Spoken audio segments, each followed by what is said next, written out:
Welcome back to the Fixed Ops Roundtable. It is a great honor to present the Fixed Ops Roundtable community with a new player that we've had here for the first time. It's Jake Wilker, the Senior Director of Sales at Car Wars. Jake, welcome to the Fixed Ops Roundtable. Thanks for having me on, Ted. I'm excited.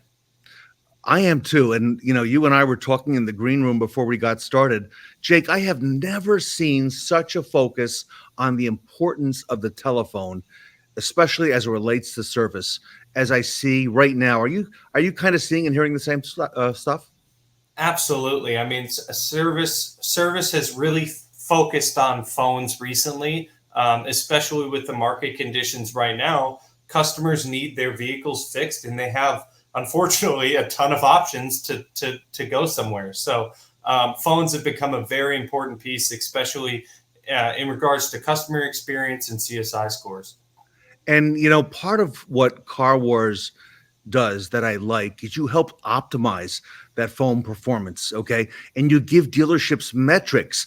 And as you know, a lot of dealerships, don't use metrics or don't necessarily use the right ones, but you help them improve those call outcomes. And, kind of take us through some of the elements in high performing service departments and how they utilize phones in fixed ops. Yeah, I mean, customer experience right now is really critical in not only creating happy customers, but also keeping them to coming back, right? And placing focus on service department's phone experience is the first place to start. And the first thing a customer does when they decide to call a service department is pick up the phone. There's no other option. So the most effective way to capture more ROs is by getting people to have a good phone experience. And as the emphasis on service only grows in the market, dealers are looking for ways to improve that process, be more efficient with the current surging market to stay ahead of the competition and keep service sustained in the future. So the phone is really the first step, and I'll dive in today into a few areas on how we can do that. I'm looking forward to it. And I think that you're really smart at tying in CSI scores to what you do there at Car Wars because dealerships need help with that. It's kind of obvious in how the phone relates to that, but take us through that a little bit further from your side and how you see it. Yeah, I mean, the phones aren't just an indicator of a declining CSI score. They're often the first and most important indication that the customers aren't satisfied. And so most often the phone is a customer's first interaction with the dealership, and it can make or break their experience, and they have tons of options to go somewhere else. If a customer has a poor phone experience for any reason, it may be the only thing they remember from otherwise excellent service, or really they didn't even have a chance to experience your excellent service because they didn't show up. So modern customers expect prompt replies, consistent updates, and personalized attention through their communication method of choice. The phone is a dealer's secret weapon to provide an experience customers will rave to their friends about. But in the wrong hands, the phone can become a direct path to failure as well. So it's kind of a double-edged sword. Historically, if you talk to most dealers, they understand the importance of phone. I knew when I was on the sales floor, I understood that phone was key to getting an appointment, and that customer probably closed at a higher ratio. And I think there's a lot of similarities on service because customers want to reach somebody, they've got a need. And, I know there's some obvious clues you're going to talk to us about today. Yeah. I'll walk you through here the top 5 clues we like to point out to dealers on to get an indication where they stand on the phones and really how their CSI score is going to reflect that. And the first one you're going to see is poor or declining call connection performance. But the first thing I always like to explain to anyone before they dive in and look at their performance on the phone is comparing answered versus connect rates. So, whatever phone system you have, I guarantee you can pull a report right now and see what your answered rate is. That answered rate is probably sitting somewhere in the high 90s, maybe even 99%, right? So you don't see a problem. The issue is your connection rate and not the answered rate. And connect in our book means reaching someone that can help you answer the customer's question. So if I call in and the receptionist answers or the cashier answers, great, that's an answered call, but it's not connected until you reach someone that can actually help the customer answer their question. So we really want to focus on connect rates because that's what drives a happy customer experience. So I always like laying out that difference. So when you're looking at a poor connection rate, the industry average is actually around 63%. So you're below that, you have a problem. Above that, you're doing okay compared to the industry, right? Obviously, we want 100%, but that's really, really hard to do. And there's a couple reasons why that's hard. So the first one is people don't always call in for the reason that they want. So they may end up in the service bay, but they actually wanted sales or parts, or just had a general dealership question. So that's why I recommend having a bridge, which is what you always hear: press 1 for service, press 2 for sales. And I do always recommend having service as the first option there, because that's going to help filter out calls that may end up in the wrong location. The second thing is, I know a lot of dealers really like the idea of having a person answer the phone, a personal touch when calling in. That's great, but we really want to make sure we're doing proper transfer protocols. So we want to do a warm transfer where when the receptionist is calling in for service, we want to make sure they're checking that the service advisor is available. If they're not, which can happen, we want to try our best to get them to someone that can answer that customer's question to make it a connected call, right? If not, you end up having people sit on hold for a long time, reach a voicemail that never gets checked, or just they sit on hold even longer. So definitely we want to focus on improving the connect score as the first step.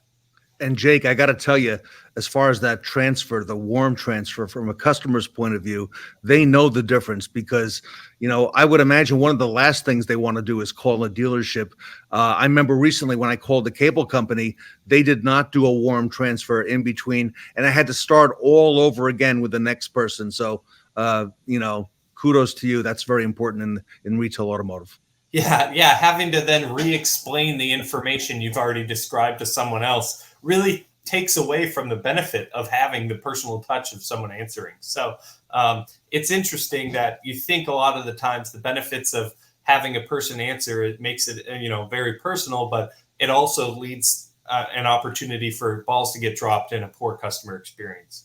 The second one is going to be looking at the outbound side of things. So those returned calls, and calling back a customer, following up, making sure they're getting those status of vehicle calls.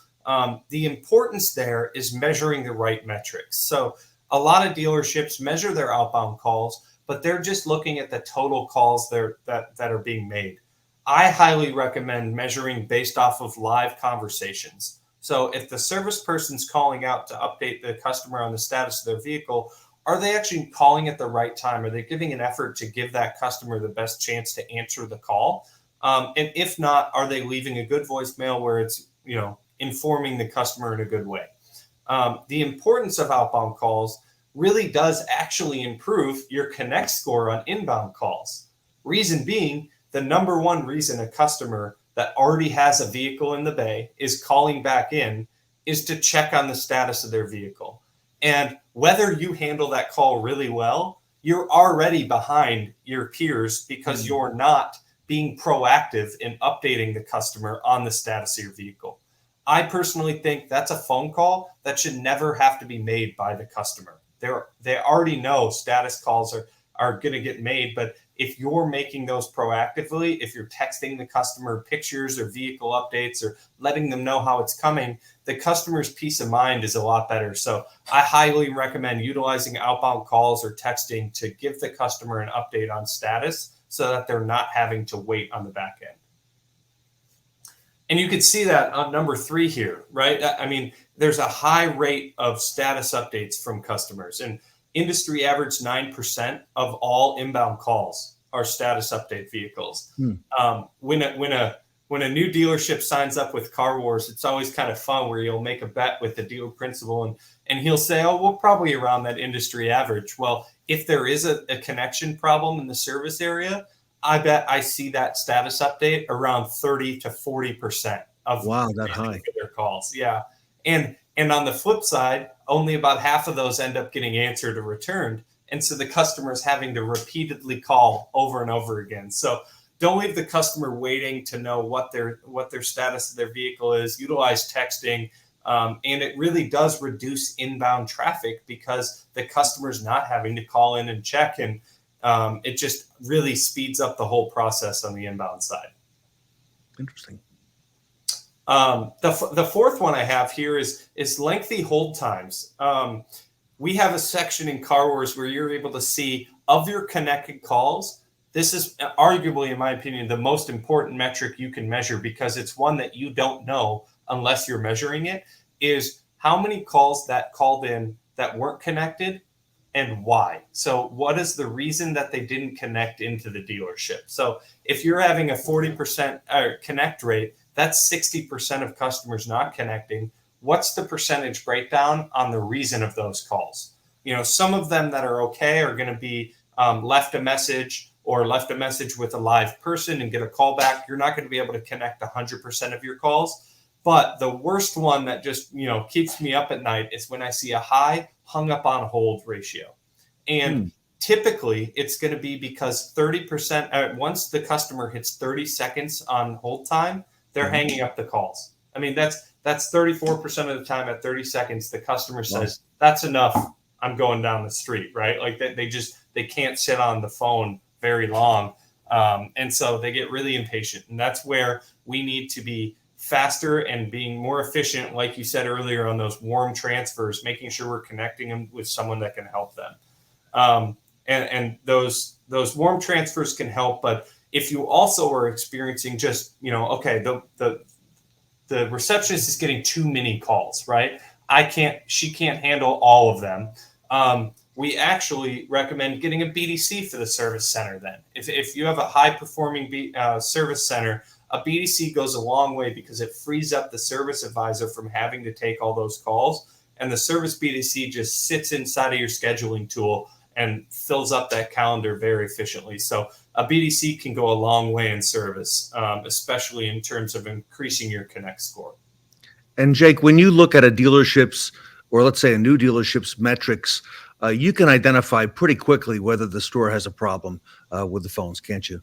Oh, absolutely. And there's a few areas that we measure. We're going to measure, what your Connect score is. Are you asking for the appointment? Are you booking a firm date and time? Are you doing things like that?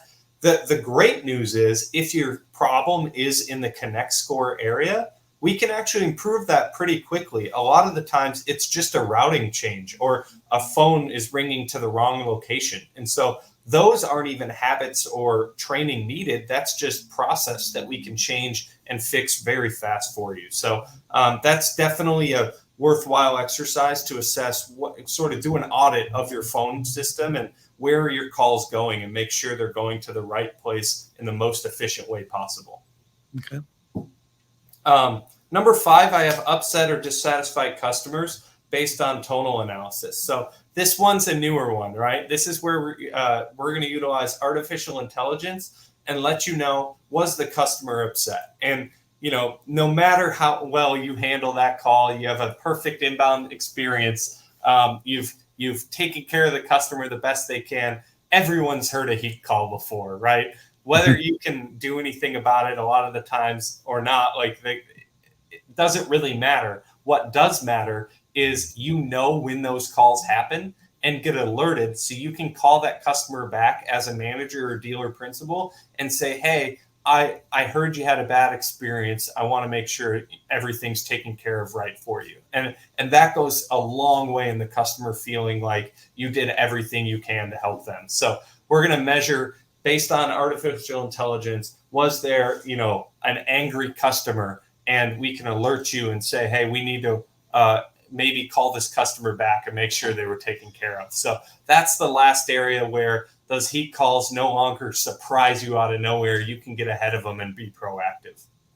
We're talking today to Jake Wilker, who's the Senior Director of Sales at Car Wars. Jake, you just took us through 5 clues that a dealer can hone in on to look to improve their phones and process Jake, of those five, which one do you feel, or which do you feel are the most critical to emphasize first? Yeah, I think more importantly than focusing on one area is making sure you're measuring what you're doing at your dealership at all levels, right? So if you don't today have a baseline of where you are on the phones and what that experience is in your service bay, I highly recommend you get a tool that can do that and let you know where your struggles are, where you're doing well, so you can affect change over time. Because if you don't know that, you're kind of guessing. Now, once you do have your baseline, typically it's pretty simple. I just always start with connect. It's the number one thing that doesn't even require time to change. And you just need to know that you're doing your best to change the phone experience to make sure it goes smoothly for the customer and you're connecting as many calls as possible, which in turn will affect your CSI score and then make sure you're eliminating those status update calls. Jake, if any dealers or managers in our audience today realizes that they likely have a CSI issue and want to go ahead and correct it, or they feel they have a phone issue that might be affecting their CSI as well, Jake, what's the best way for our audience to reach out to you at Car Wars, where you can help set them on the right path to get started? Yeah, so you can scan the QR code you're going to see on the screen here, or you can always email content at Car Wars. And I'm happy to just go over what your current situation is. And maybe it's good, maybe it's not. We can chat through. If we can be of any help to you, I'm happy to. So that's going to be the best way to reach out is content at carwars.com. Jake Wilker from Car Wars, great information today. On behalf of the fixed ops community, want to thank you for joining us at the conference. Yeah, thanks, Ted. This is great. Everybody, Jake Wilker from Car Wars here today at the Fixed Ops Roundtable. Thank you.